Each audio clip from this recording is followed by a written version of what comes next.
Hello, everybody, and welcome back to a new episode of El Koki Otaku. Today, my special guest with so many main characters in a very juicy anime season, such as Naoto Watari in Watari-kun's that will hopefully can tell me It's a left up to interpretation. It's never explained. Okay, we're going to get into that. It's about Arata Shiunji in the Shiunji Family Children, which is a big novel.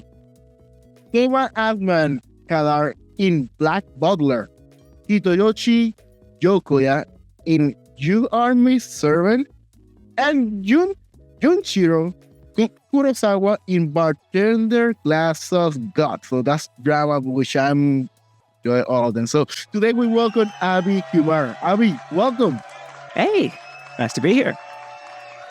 How are you feeling so far with this last year anime season where you are having many main characters?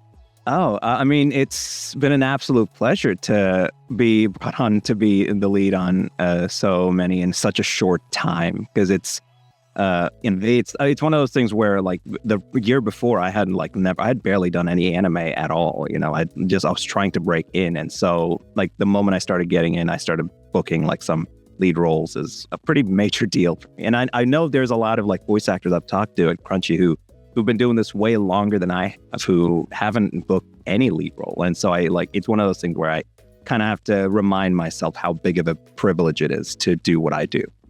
But yeah. And we will get there because the drama here is amazing. I'm enjoying so far all of this series. And let's kick it off with the one currently airing right now. Right now, it's just spoilers. Today is September 7th. So technically we're on the season of summer? Yeah, we're not summer 2023, still summer.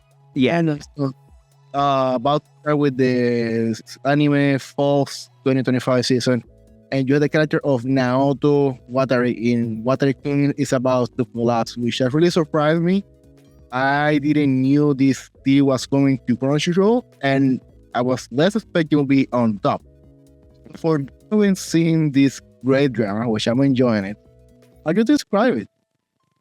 I would describe it as a high schooler who is trying to find his way through having relationships and trying to discover himself and what exactly he wants from a partner. Just around the time when an old friend of his who used to have, a thing for him comes back in his life, and now he has to kind of balance between trying to have a relationship with, who the person he has a crush on versus this old girl that came back into his life completely unprompted. And yeah, it's kind of a budding relationship through there.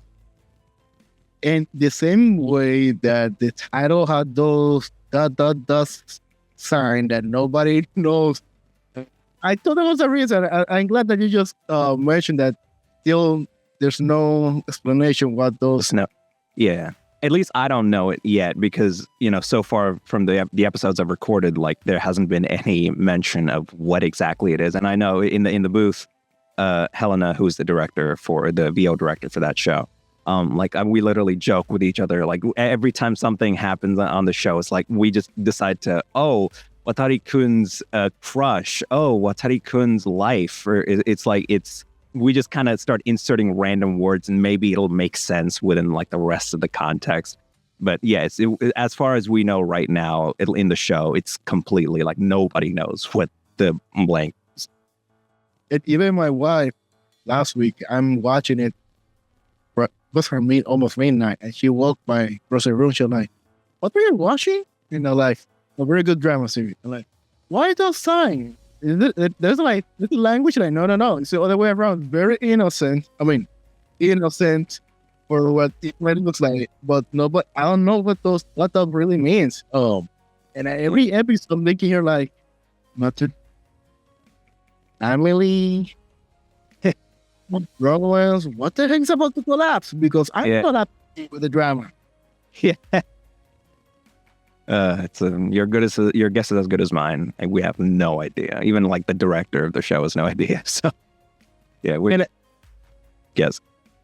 I really love this series because it's so brand new. Episode one, Satsuki, friends from childhood, aim to back to Watari Naoto life again. She went straight to the point. Straight kids, and I'm here like, hey, so we're not wasting time. Very perfect. We're this great. And then we see that there's a very conflicting past, which the graph he keep going very, very nice. And a little bit spoiler here, mid-season, usually the main character have this crush, and that crush is confessed most of the time episode 10, 12, last one. And it's only mid-career, boom, no career here. Whoa. We have a conversation like, whoa, those guys are exchanging points here, like wow. So how do you voicing this character that is involved is maturity, but also funny. It's a very broader centralized. How have been the experience? It's interesting. It's a lot of fun because it's one of those types of archetypes where you have to be very, like over the top silly at times, but also when it's like time to be, serious, like you kind of have to tone it down properly and be able to be serious about it. And I think that's, for me at least, it does sometimes end up being a little too difficult because I'm too committed to one side or the other.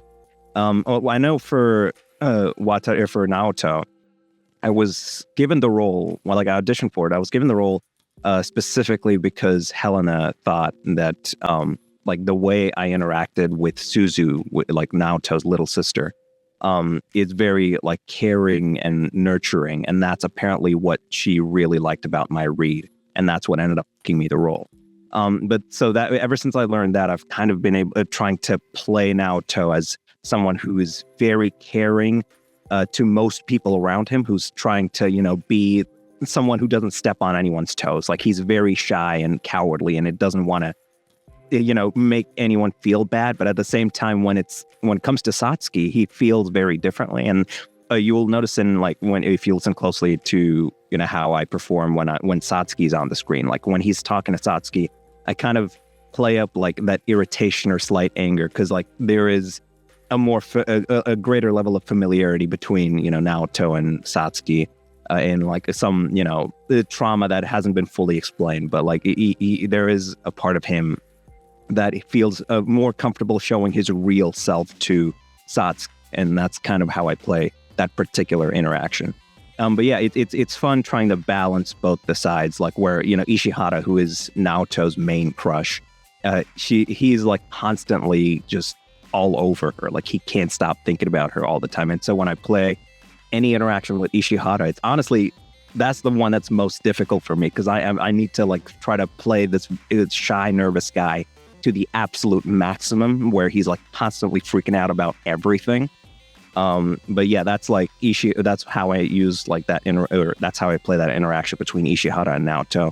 But yeah, it's usually for most of the time when I'm playing the character, it's usually the shy, that very nervous guy who has like problems of his own, but like he doesn't want to step on anyone's toes is kind of how I play it. And definitely, you mentioned something about Hell and director, which I think that's going to be our next topic, which I'm sure that. But before I move on, there's a lot of drama and hype in this series. So what is one of those moments that first crossed to your mind that really shocked you? It really shocked me. I mean, it was literally the first episode because like I've played characters where it's like a relationship that's they're trying to get to the point where they finally get together, but then like in this one, the first episode, like Satsuki shows up and kisses him without like any warning, and it's like it's one of those things where now it's more so about like how to awkwardly navigate like a relationship like that as opposed to trying to will they won't and I think that was what surprised me a lot. And also what surprised me just in general about the show is that I initially thought I wouldn't like Satsuki. I was like, when that first episode happened, I was like, I don't know if I like Satsuki. I'm more of an Ishihara stan. But then later on, like as the show is now, I'm like, man, you know what? I think Satsuki's really cool. I think I like her a lot more than Ishihara, and it's interesting because I debate Helena with I debate with Helena all the time about like who's the better one or better fit for Naoto, and I'm like, I think Satsuki is better. She thinks Ishihara is better. Yeah, that's a tough discussion. I mean, I would love to be part of that discussion, but for me, it's kind of hard to pick up a side team. And yeah. it was already difficult. Last episode, we have player 3 join the fight with Makina Umezawa. So I'm like, when I saw that she walking, like, oh my God, it was really difficult to choose between these two girls. And I had to choose from between these three.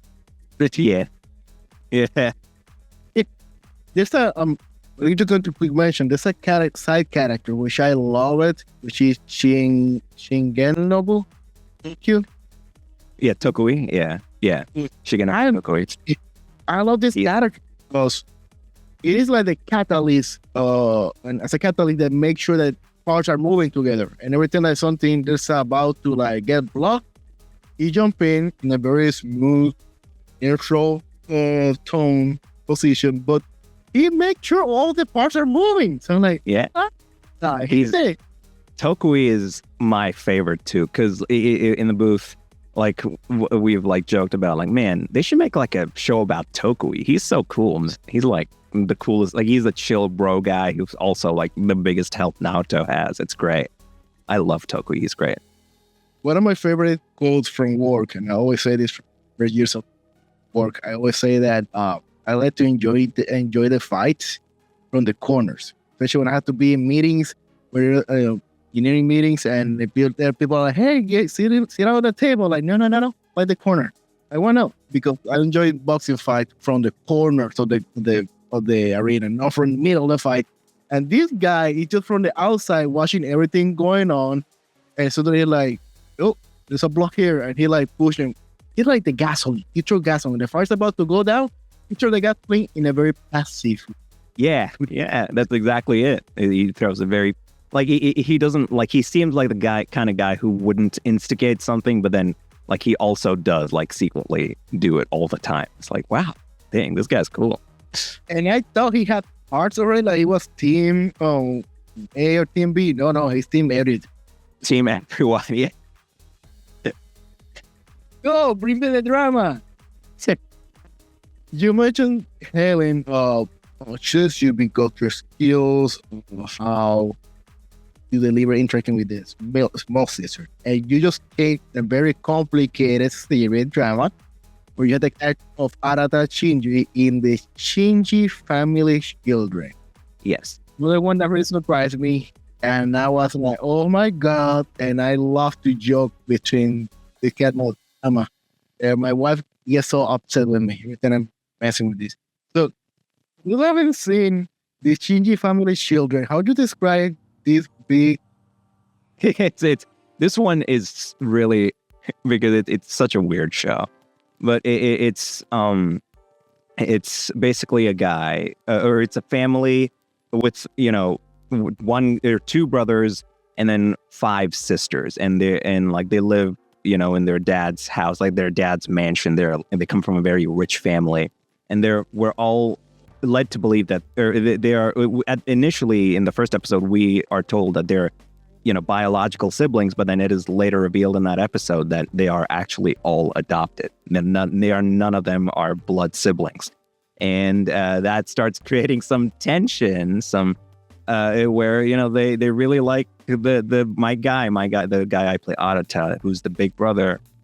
They really like him in a way that's more than just siblings, and so it's just a whole hijinks about, you know, how is it moral, is it ethical, is it, you know, how do we go about a relationship that's, you know, they're siblings but not really siblings, but, you know, it's that's the whole dilemma. And you know, I believe it's made by the author of the manga is the same as the author of Rent a Girlfriend. So like, I'm not shocked that this show has a premise like that. But yeah, I had a lot of fun with voicing Arata, though. It was a lot of fun. And I think for as wacky as the show is, I think it can get, like, it's hilarious to just, you know, witness and watch and, you know, and voice in. Yeah. And I discovered a disaster drama because we have a family, like you mentioned. Totally, episode one, the dad bring the great news. Oh, you guys are just adopted. You just adopted, like, you guys just adopted. So here you go, guys. And the smaller sister, which is Kadar, that she had to confess her feelings finally. And she's like, oh, whoa, I was about to confess my feelings when that you're my brother, but now that you're not my brother by blood, so now I have the green light. And don't bring the disaster on the between all the family, but they're like, oh wait, so she's just confused. Wait, I'm also confused. And Wait, yeah, it's great. I love the kind of drama. it's yeah, I mean, it's a in the booth we'd constantly joke about like, man, like this is because we don't even know, like it's ethical or it's like it's weird because it's like it's not like fully ethical, but like how do you end a show like that? You know, it's like it is like where do you just say, oh yeah, we're all siblings, so there's no way, you know, that's gonna happen. But it's like, you know, again, given the way that show is headed or the way it left on a cliffhanger, it's like, oh yeah, it's he might actually commit and you know, go through with, you know, getting together with one of his sisters, and it's a weird show. It's a wild show. Yeah. And okay, so yeah, and you mentioned Arata. So Arata, the main character, big brother. So you just mentioned that Helen chooses you based on the skills, how that connection between the siblings, your siblings, and that's exactly what's going on here. But here's way more complicated because we have younger siblings. Arata has the innocence of not knowing what's going on or trying to see what's going on. But also, there's that balance. So how about that experience of bringing that balance between this? I'm a brother, but I know there's no love involved, but there's love involved. But we need denial. But what's the experience of mixed feelings in being the voice of Arata?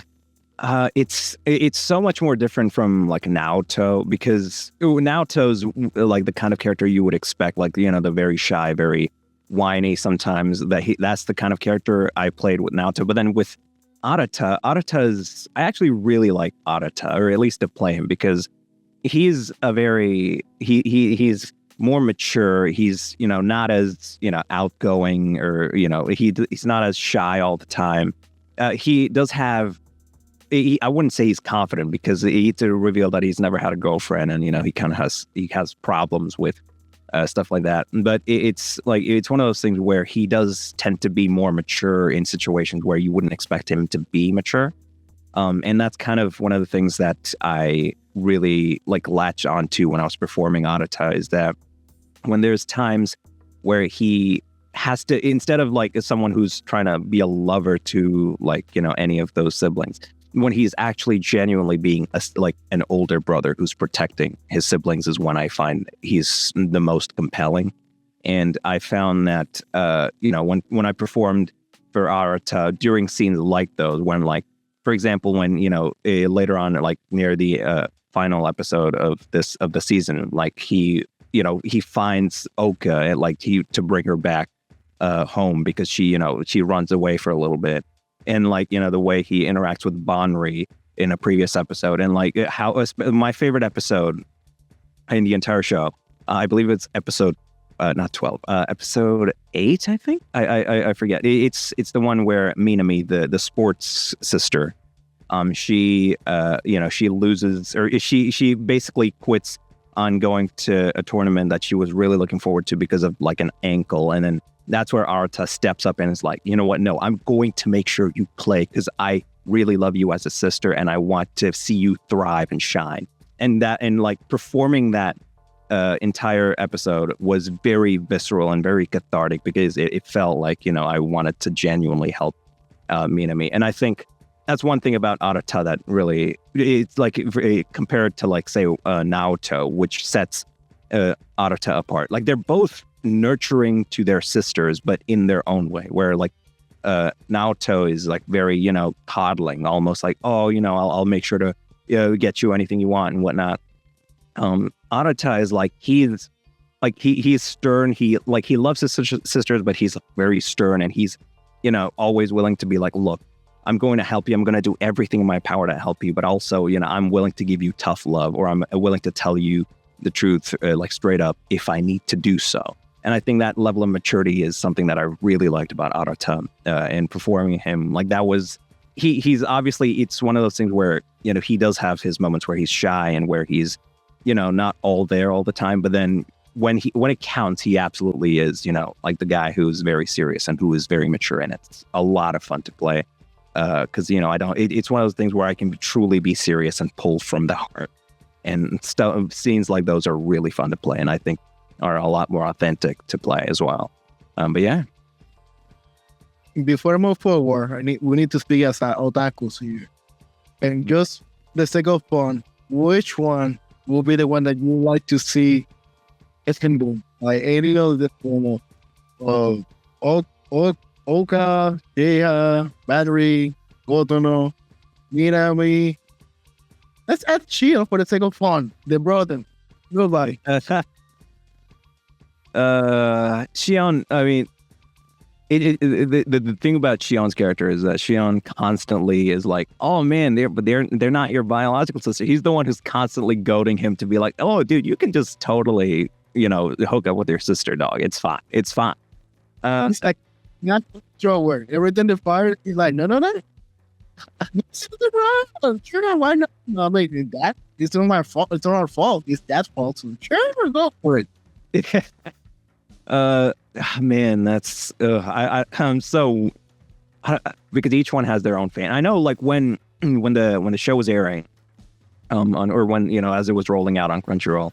I know there would be like polls, like, anime polls where, people would be like voting for their favorite ships of all the animes of that season and whatnot. And it's so funny because despite like the strange premise of it being his sister, is like the relationships or the ships that would constantly be on those lists on the top 10 would be the ones from the Shiunji family children. And it's so funny. And we would like every time I would see it, I'm like, wow, people are more invested in this than I thought. If I were to pick one, I would probably go with Banri. I think because I think they're more like both more mature and stuff like that. So maybe, I would technically be like none of them. So it is kind of weird, but I'm like, you know what? If I had to pick, gun to my head, if I had to pick, I'd be like, all right, no, Banri. So Banri, probably Banri. I'd probably go with Banri. I think she's cool. Man, what you sleeping? But she hear me that she'll be like, none of them Onyx, it's wrong. On. No, with you. I'm Team Battery. Yeah. Like, Kotono, she's so sweet. I see her, she's like, oh my god, she's so good. Oh my god. Yeah. She's just a baby. Kotono is a baby, dude. She's like she's like the little sister. It's hard to, not view her as that because like she gives off such little sister vibes. Yeah. But it is a great series, and she's evil. The Sundara character with science and you're just teasing for the sake of fun. Don't play it. Don't bring science here. Ew. The great time. Oh, I just bring me memory of those polls in social media because, damn, there's, believe it or not, guys, the heap of otaku world, there are polls of waifus on which one should be Team A, Team B. And I remember being involved with the Domestic Girlfriend. It's one of the series when it first aired the season 1, which sadly we never got mentioned. But I read that that's weird. There was a Team Ruby and Team Forgot the other girl. And it was fun because I remember that time they were publishing like live the chapter of the series.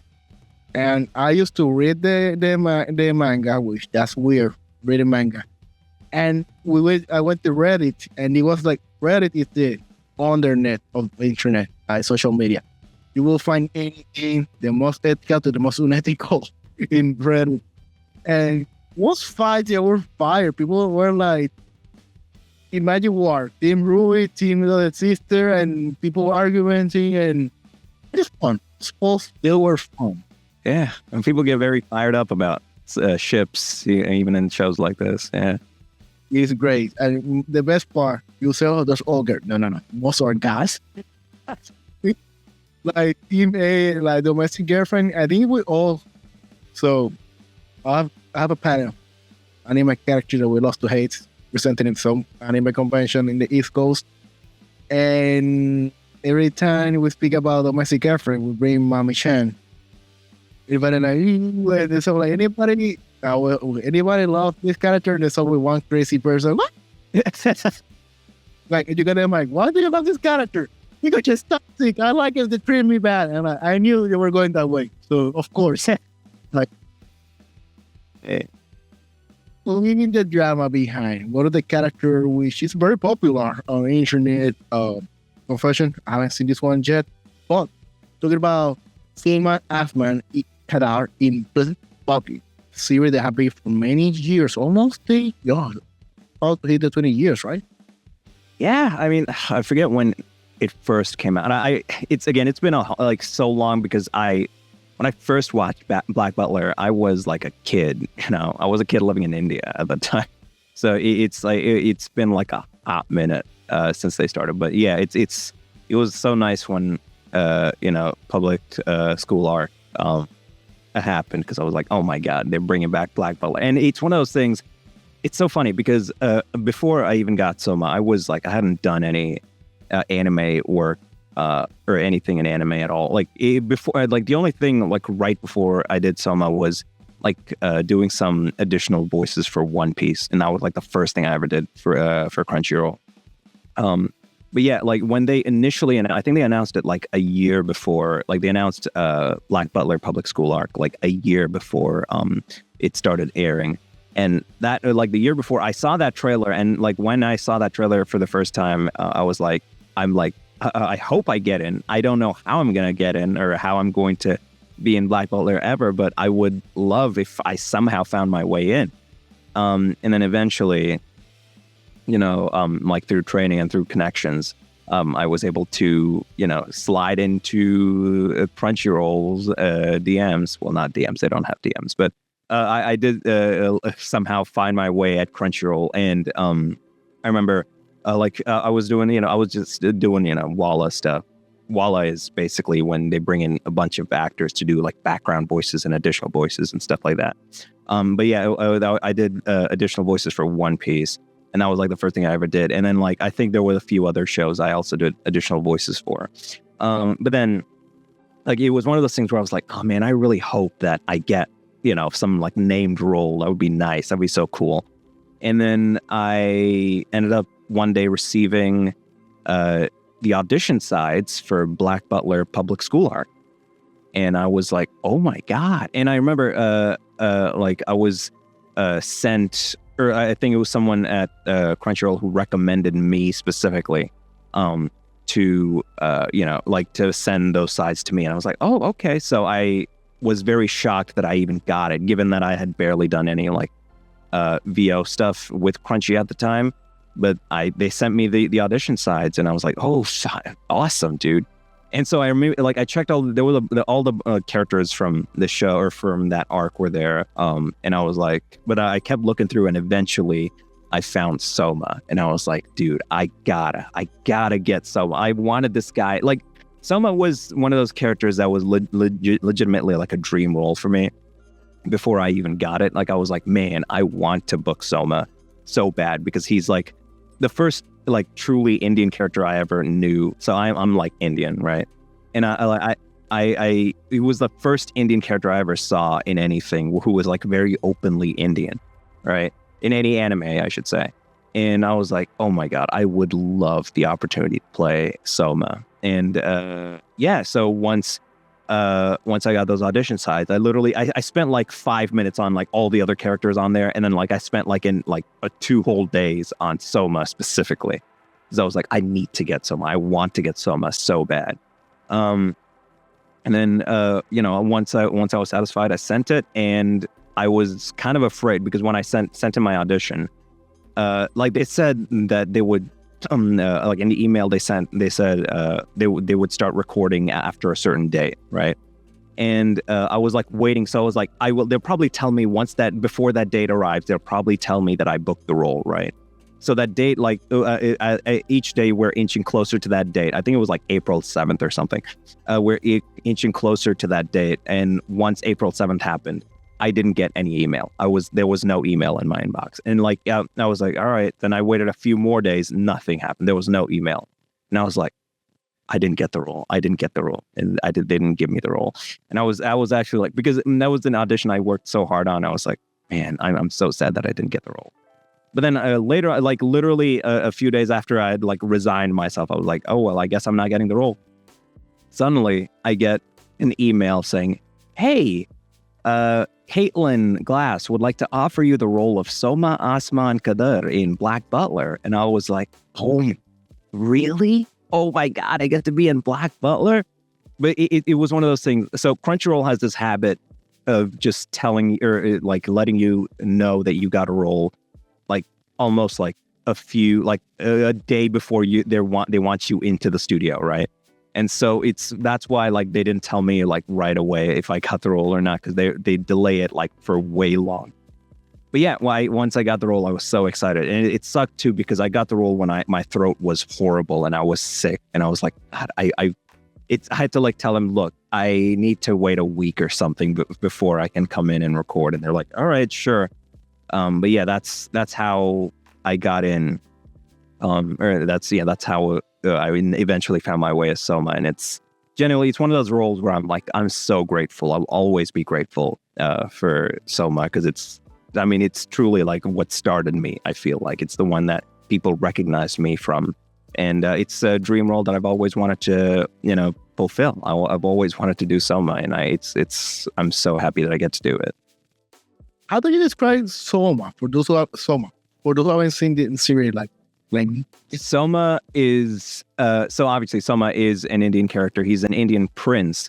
And he is very over the top. He is like one of the most over the top characters in the show. He's arguably the most over the top character in the show. He's he's very out there. He's very outgoing. He's surprisingly clever and smart for someone who looks like he's constantly goofing around all the time and doesn't do any work. He's surprisingly like smart at his studies and whatnot. And he loves CL like a little brother. He loves CL so much that he's constantly like, anytime CL's around, he's like, bro, I love you, CL, you're my favorite, CL. It's one of those like, older brother, younger brother relationships that really, it's so fun to like play that dynamic. And I think Soma is just such a fun character. He's always like, when he comes in, though he lights up the room very easily. He's like, yeah, you know what? Let's do this. Let's do that, brother. It's fantastic. I love Soma. He's like the most flamboyant prince out there, and God, I love him so much. And I know Caitlin like loves him too a lot. Caitlin Glass, who is a director, who's the director for the Black Butler, or the VO director for the Black Butler show. Like she was like, no, I love Soma too. He's so funny. He's so goofy. And I was like, yeah, we're on the same page. I like Soma a lot too. He's so goated. How did you find that accent, that voice for Soma, which is a mixture from India and England? Right. It's so when I was as I said earlier, I was when I first watched Black Butler, I was a kid living in India at the time. And the thing is that when I was in India, I would speak English, but it was like Indian English. It was with an Indian accent. And eventually when I moved to the States, I ended up kind of ironing that out because I wanted to fit in with all my friends and whatnot. But it's one of those things where I can slip very easily. I can slip back into the Indian accent very easily. So what you hear in Soma is the dialect I used to speak in when I was younger, when I was a kid. And so it's very easy. I don't really have to try too hard. Or if I feel like I'm losing the character, I basically like try to say some, key phrases in Hindi or something like, Mera naam hai Soma and stuff like that. And then like, that'll kind of help me guide my way into Soma's voice and his dialect. And like, I feel like, oh, now I'm back in. I feel like I'm in Soma. Like I remember when I would drive to Crunchyroll to record for Soma, in the car, I would literally be like, "Mera naam hai Soma, Asman." And like I would keep repeating that. So it's my name is Soma Asman Kadar. And I would keep repeating that in the car just to kind of get a feel for like, oh man, I'm going to play up the Indianness of this character a lot. But yeah, it's one of those things where I didn't have much trouble at all because I slipped in very easily to that dialect. And it's, again, because it's something that I used to speak in for such a good part of my life. So yeah, it's very easy for me. It's honestly, the more challenging thing with Soma or playing Soma was more so just performing, because it was the first time I'd ever been given a named role in any anime before. So I was like, all right. And given the kind of expectation there is for Soma, I was like, man, I got to knock it out the park. I got to do everything in my power to make this the best possible Soma I can. So yeah, that was the one thing. It was like trying to get accustomed to voicing a named character who's so important to so many people. That was the tough part for me. But slipping into the dialect was like surprisingly easy. I didn't have much trouble at all. So how do you manage to the anime world? Just mentioned you came from India. Mm-hmm. How do you make it first to the anime? Basically, so yeah, as I said, I've been like an anime fan for like a long time. Like, again, as I was saying, when I was a kid living in India, I watched a lot of anime. Like I watched, Dragon Ball religiously. I watched Naruto religiously. In like, there was like anime like Inuyasha I loved. There's, the Black Butler is another one of them. Like I was very much in tune with a lot of anime. And it was like one of those things where I never really imagined myself, voicing in it. But I was like, man, I would, I like anime a lot. So it's great. Like I would, if I ever got the chance to do it, I would take it in a heart. And then like, fast forward a couple of years later where, I moved to the US. I want to say 14-ish. But I moved to the US and, at the time, so I moved to Texas specifically, to Dallas.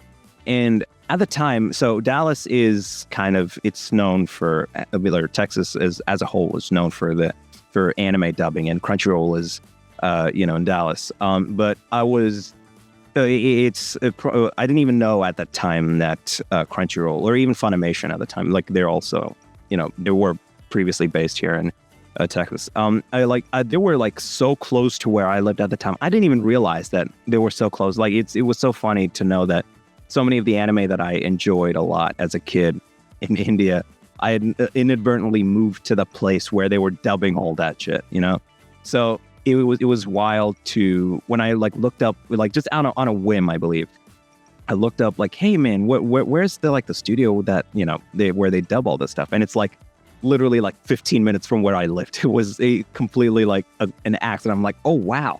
I had no idea that they were this close to where I lived, and it was shocking. And I honestly think that I wouldn't have pursued voice acting if it wasn't already where I live. Like if I had to move to LA to do it, I would have probably never done it in the first place. I would have just been like, I don't care. But it just so happened to be like literally the right place, where I was like, oh man, I might try doing this VO thing because it feels way closer to me than I thought. And it's another thing where in college I was like very, confused as to what I wanted to do or where I wanted to go, in my career. And so, it's around that time where I truly started flirting with the idea of, you know what, I have nothing to lose. Let's try this voice acting thing. I didn't have any acting background or experience or anything. I was like, let's just try something. And so I would like literally go on Casting Call Club, which is like a website with, with small projects on there. And you can audition for, a bunch of projects and stuff like that. And I would be like, I'd go on Casting Call Club and be like, all right, start auditioning for anything I find and, see if anything picks up. I did get like one very minor like video game thing from there, but I didn't get much else. But it was like, I would literally like just do Casting Call Club all the time. And eventually I was like, you know what, I want to improve. I want to get better. And so I started taking classes with, reputable actors and stuff like that. And and I was able to start growing my network and like start finding people who are voice actors who, have been doing this for a while. And eventually I found my way doing that at Crunchyroll, whereas that's how I was like, oh, wow, I'm here. It's wild that I get to be here and voice in anime and stuff like that. But yeah, it was basically like me starting off not knowing anything about acting to eventually just kind of finding my way there, probably by accident. I felt like I didn't even know how I got there when I got there, I'm like, wait, how did I end up? It's wild, but yeah, that's how it happened. It almost feels like really fast, but it was a lot of fun along the way. And now it's awesome that I got to audition for cool anime and stuff like that. I don't have to audition for casting call club projects that don't pay anything. Because confession, when I first read about you, I see you had a character and you say, oh wait, this voice actor from India, because your last name, of course, you see my last name, Puentes, you just assume, of course, you get to assume I have some Hispanic heritage. So see, I'm like, wait, what's going on here? Because when you think about acting Indian, the first person that crossed my mind, many people, is going to be Kunal Nayyar from Big Bang Theory, which is and that he's an actor, but they have a very aggressive accent. And if my Indian friend, we all have accent. I mean, I say we because I have my accent too, and we all have accent. Right. When I see your profile, see you doing voice acting of characters which are slice of life, which means slice of life by definition. People say, oh no, just easy, but you need to be neutral. I say, oh, way around. You need to deliver feelings being slow tones. And even that you're not going low, you're delivering a lot of feelings. So how do you read it to get that new accent or neutral accent? Or how you made it? To leave behind the Indian accent, the aggressive, which is everybody know by social media or yeah. I mean, it's so because again, when I came here initially, when I was around the age of 14, I did have like an Indian accent, and it was like, it's like very, clear. And I know there's like videos that I've deleted now. I don't know, but you'll probably find it on the archive.org or something. Where like I uploaded some videos back in the day, where, I clearly have an Indian accent, and it's like so obvious that I do. But it's again, when I moved here, it's one of those things where I was like, I want to fit in with everyone around me, and so I gotta get rid of this accent. So I started putting on like an accent, like an American accent, and it sounded horrible. But it eventually, like as that was happening, my mind immediately started being like, oh wait, now I don't have to put on an accent. Like this is how I speak now normally. Yeah, that's how it's. I ended up getting the accent, and it's one of those things where one of the reasons I find it so easy to slip back into that Indian accent is because I think it's one of those things where you can't really completely remove it after like speaking so long in that accent. And so I know that like there's even times where I like speak normally, and then like suddenly I'll say something that sounds very Indian all of a sudden. It's like, oh wow, that came out of nowhere. But it's something that I don't think you can truly remove from yourself. But yeah, it's one of those things where like, oh man, it's nice to know that I have it in there, because like if I need to have that accent, I can easily slip into it very quickly. But yeah, it's one of those things where sometimes I surprise myself. I'm like, wow, I still have it. Dang. But yeah, this yeah. I think the most easiest way to get that native language accent is doing sports. Like when you're fatigued, you're out of, you're playing with, every time I'm playing with some friends over here, and the moment we're like higher exhausted and they play is kind of aggressive, it's good to see me like speaking Spanish to them. They're like, what? They're like, fix it. I don't know what you said. Like, oh, sí. No, send. Like, so, yeah.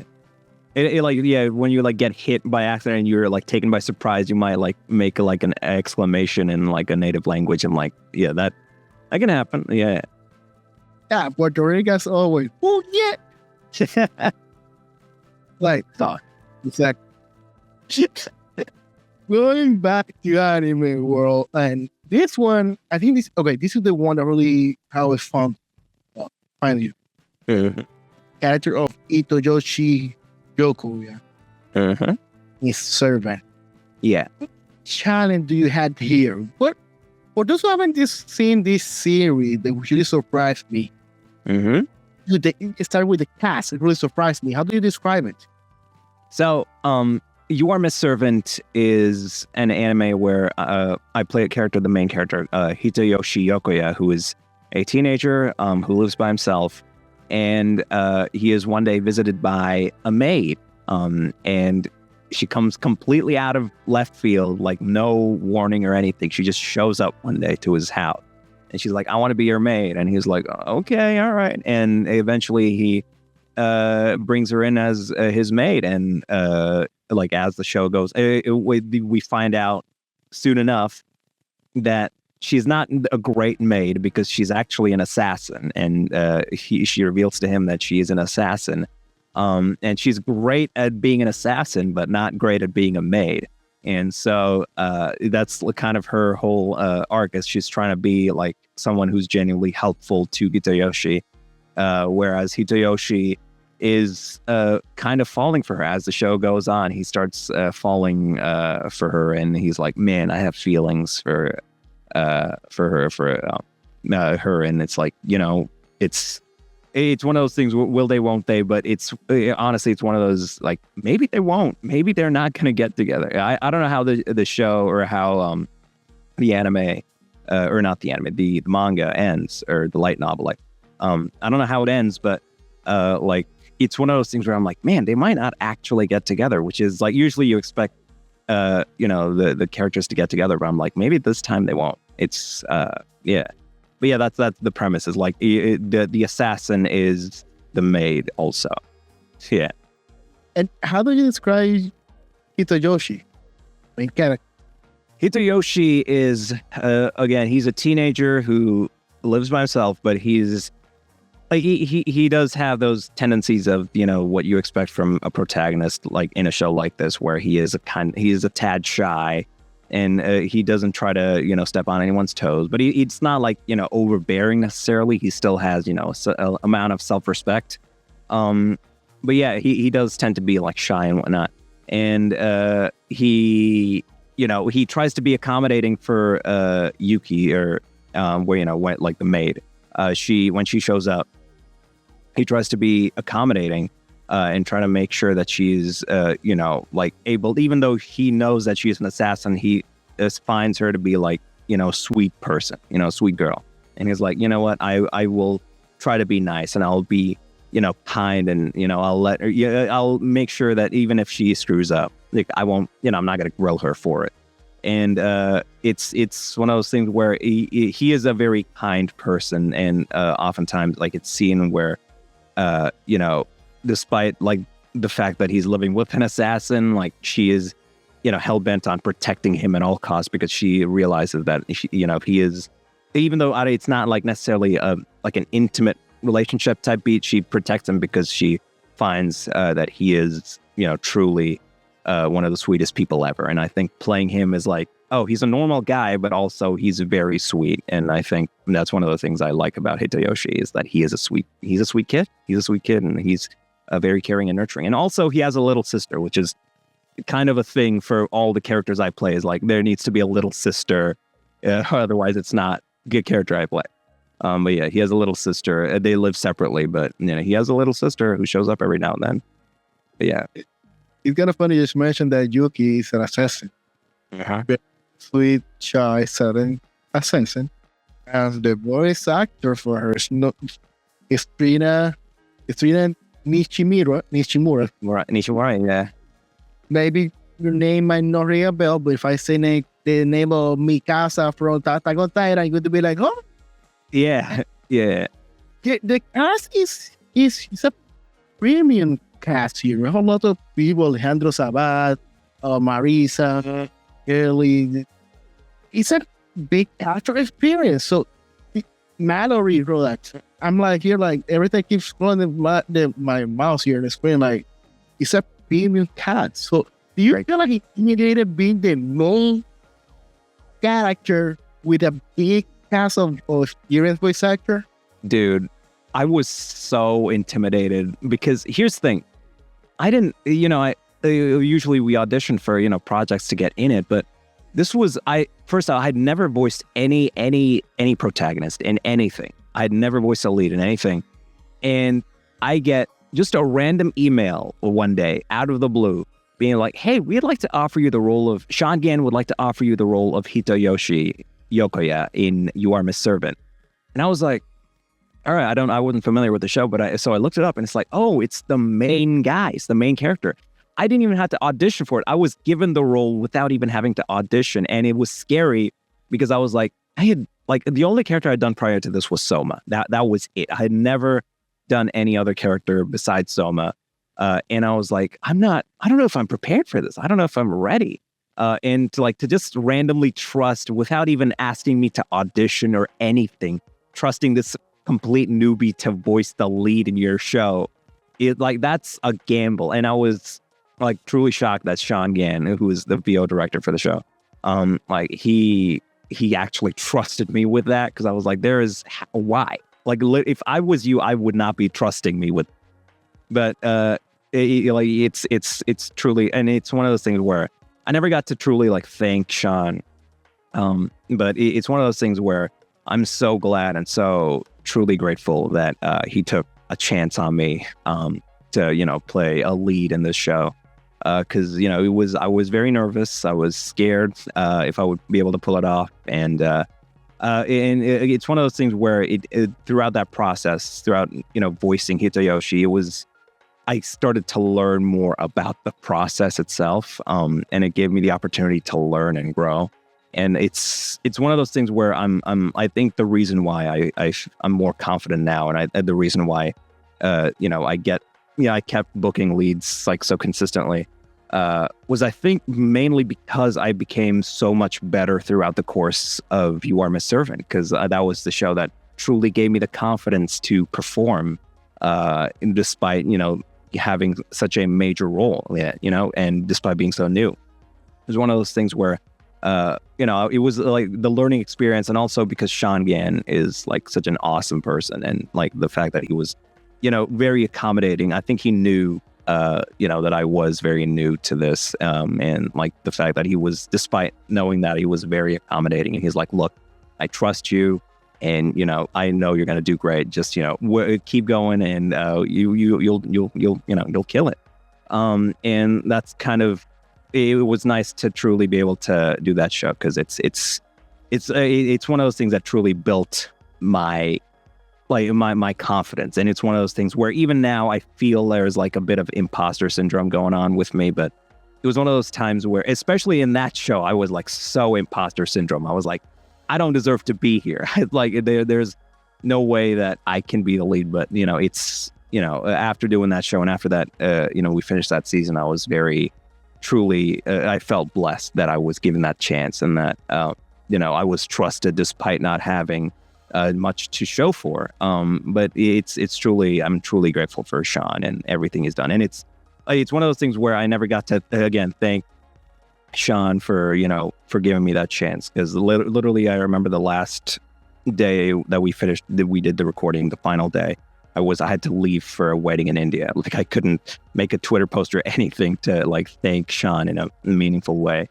But it's truly I will always be forever be grateful to Sean for everything he did for me in that show, for giving me the chance when he didn't have to. He could have easily picked someone who's more established and way better or whatever. But the fact that he chose to go with me and stick with me throughout the I was afraid when I got in the role. I was like, he's probably gonna recast me.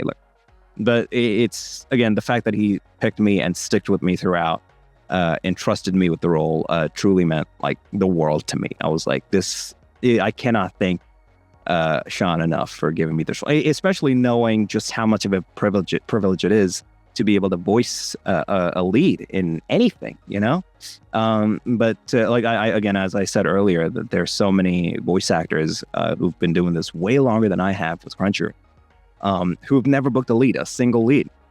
And I'm here getting this incredible opportunity within like less than a year of me having officially had done voice acting at the time. So it's truly incredible, and I cannot thank Sean enough. And it's one of those like pivotal moments in my VO career, I feel, to be able to voice Hitoyoshi, because I think it's only been up from there, where I'm like, you know, I've felt truly confident about myself and my performance and my ability. But yeah. I have to like I mentioned you earlier, I have to confess, that was the first character that when I saw you, and I want to hear like, there's something here. Let me hold it, because see you surrounded by so big, important, experienced cast. I'm like, there's something here. Let me hold it. And something for me is kind of, believe it or not, for those who think about something, the logistics behind the podcast, it's not just like a reach out email. You need to know when to send the email. And for me, I'm thinking like, when's going to be the right moment? As soon as you hit a new main character, I'm like, it's the moment now, it's not. And also timing, because what may happen very often. The moment I publish it, so that person is publishing like a few weeks later, I have a new character, and I hear like, I just missed the character for a week. I had the chance to speak with the person, and I missed the chance just because timing. Great, I'm getting excited. But then, that one, I was so impressed. The cat, and see you there, from there, boom, boom, boom. And to put up, I think this is the first anime that you had, talking about Junichirou Kurosawa in Bartender. Classic. Which I remember speaking with Sean Gan when I recorded with him. Sean mentioned, hey, one of the series I'm really looking forward to see they're going to dub is Bartender Glass of God, and we didn't knew. And I, hey, do you know something in the podcast? You can see my face. And I, no, I don't know nothing. And I'm here, but I really hope they dub this series, because it's a very high quality series. So for those who haven't seen this series, describe this lovely series.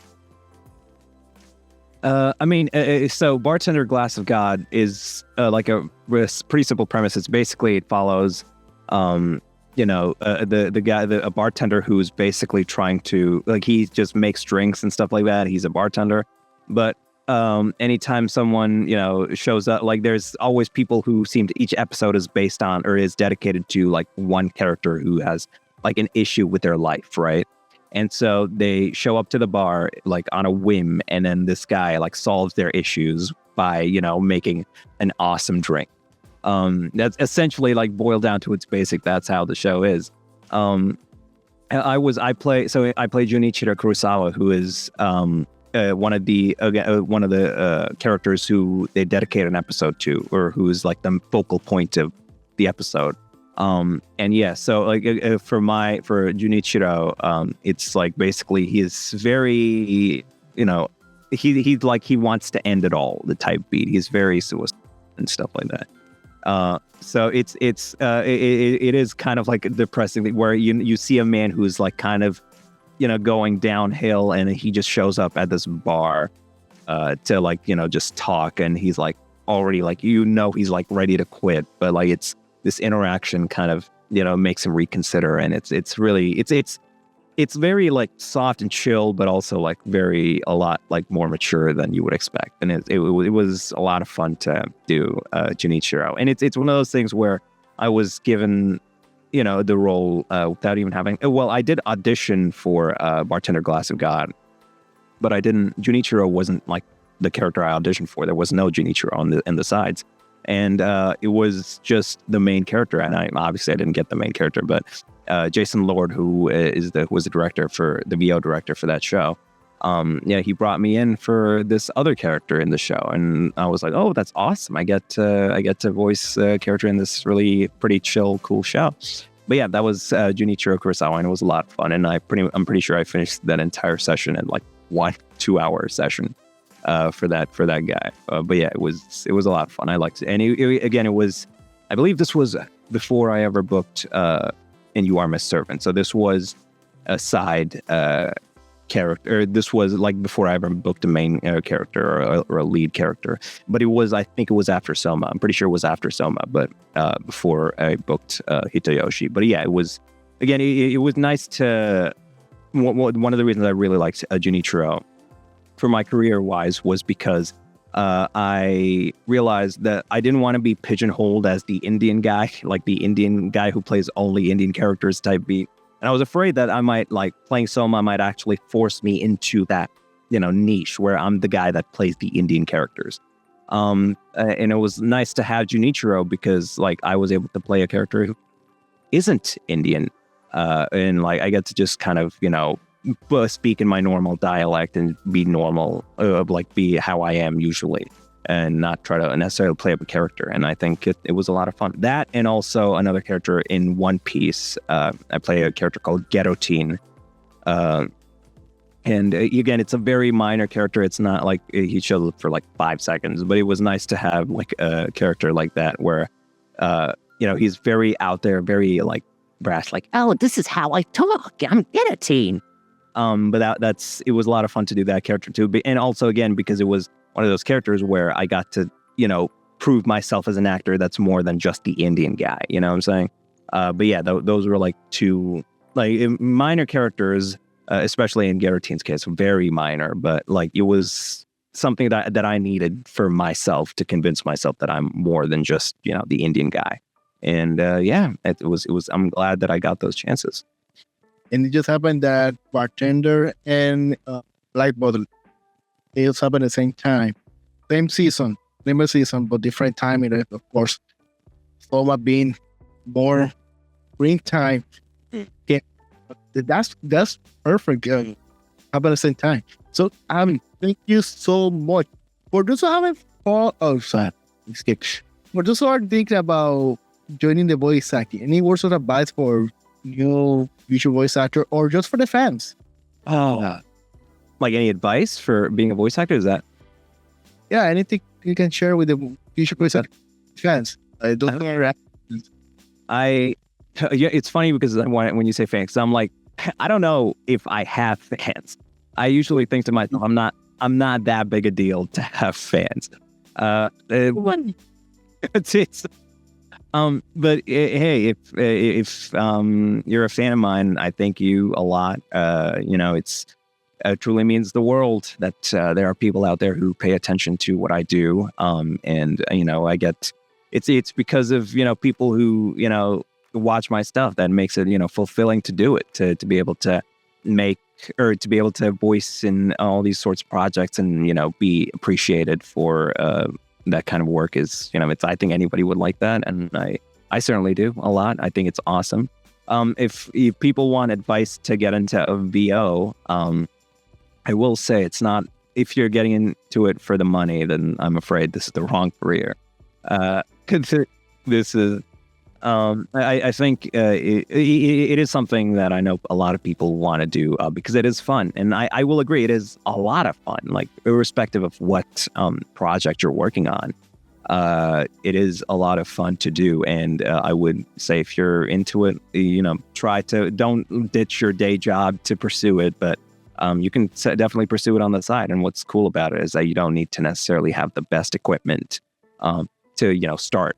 You can audition on any website and whatnot, and if you have the funds to take classes and stuff like that, and network and make friends within the VO community, it's only a matter of time before you end up doing VO with everyone else. But yeah, it's if you want to have fun in VO, then I would encourage it. And I think especially now, I think there is a demand for all sorts of voices, and I think there is gaps, especially when you're trying to fill in for specific ethnicities. I think there are gaps to fill for diversity, and I think if you ever felt deterred from doing VO because you don't feel like you're the right race or whatnot, and I would tell you, don't worry about it. It's fine. Like I'm like an Indian guy who ended up somehow doing anime, and like there's not too many people like me in what I do. but it's still like having the ability to do it is still so awesome, and I'm glad that I went for it because it's fun, it's great, and I love it. And also, like once you do get into it, it's crazy to think. Again, it's crazy to think, as I said, like there are people who watch my stuff, but it's it's also really fulfilling to know that there are people who watch my stuff. I know there was for Shiunji Family Children. That was like, obviously that was a show that a lot of people were, into. And what's funny is that there was a video made by Mother's Basement, like the YouTube channel, or like Jeff through Mother's Basement, like pretty big anime tuber, who I watched for like a while, like a couple of years back. I used to watch all the time. Right. And what's funny is that recently he put up a video, and it was like a roast of the Shiunji Family Children. And like I didn't care. I was like, it's funny. It's great. But it was surreal to me to, have, because he played like some of the clips of my performance in there too. And it was it was surreal to witness that, this guy that I've been watching for so long before I ever did voice acting is now, doing this video about the show I'm in and playing clips. Like I can hear my own voice from this video, from this guy who I truly respect. It meant way more than it should have. But it's one of those things where, like, once you start, booking roles, you kind of have to realize the fact there are people who are watching. And I think it makes, knowing that there are people who are watching, it does, feel a little, it does feel like there is pressure, but I think it's also really satisfying and fulfilling to know that there are people watching. Like, I think the worst thing that can happen is that no one cares. To me, it's like, I would rather you, watch it and not like it as opposed to not watch it at all, But yeah, that's my piece. Hopefully I didn't take too much of anyone's time. Of course not. Did you comment on that video? I didn't. I wanted to comment. I was like, so close to being like, dude, I've been a huge fan for so long. I love you, and I'm so glad that my voice is in your video, and I love you, and bye. So I didn't get to. I mean, do it. You say there's nothing to lose, right? I might do it. Who knows? I might do it. I might be like, either that, or he'll just pretend or he'll not even realize that I commented on there and just forget I existed. Which it's possible, but I don't care. I'm in the video. I get to hear my voice from the video, so I'm going to take that as a win. We're going to think about it later. I see it. For those who haven't followed you yet, the social media to be looking to see if I'll be going to finally comment or not. With social media, and people follow you. You can follow me on Twitter, or it's X. You can follow me at the Kumarabi, at Kumarabi, the Kumarabi. It's just Kumar. It's my name, Abi Kumar, but I flipped it backwards, and now it's Kumarabi. You can find me there. I think you can also find me on Blue Sky with the same thing, Kumarabi. I'm on Twitter, Blue Sky. I'm thinking of doing Twitch. I've heard like people, I've heard fellow voice actors talk about it and be like, man, you should totally do it. I'm like, all right, I might throw my hat into the ring. And once I do it, I'll tell about it on my Twitter, and you can, follow me on there to find out about it. But yeah, that's where Twitter is usually where I make all my announcements on everything. So if you want to know what I'm up to, then, just follow me on Twitter. Go for it. Because even on Twitch, I don't do Twitch that much. It's more my wife who do the Twitches in the Otaku channel. And we had with people so little they just jump in and great conversation. I'm playing Resident Evil, and we're thinking about slice of life anime. Other weeks, I don't know. And we're discussing about best waifu while I'm killing zombie. How that happened, but yeah, go for it. It's super fun. And that other guy just go down to the description of this video, expand the description over there, and there you'll find Abby's social media links. With only one click, you go straight to the social media and the website. It's easy for you guys. Just doing all the work for you guys. Expand, click, there you go. Follow, of course, and because we're in the begging in the moment where we beg for followers, we're set to subscribe. I'm going to beg for my like, subscribe, and Yeah, comment. with the video. And this video get a 1 million likes. Please like the video. Get 1 million likes and subscribers, and I will personally thank you by giving you a kiss on the lips. Watch out what you say. So, thank you so much for everything. Thank you so much for having me, Onyx. This has been truly a pleasure, and It's been great. See you guys in the next episode. Sayonara. sayonara.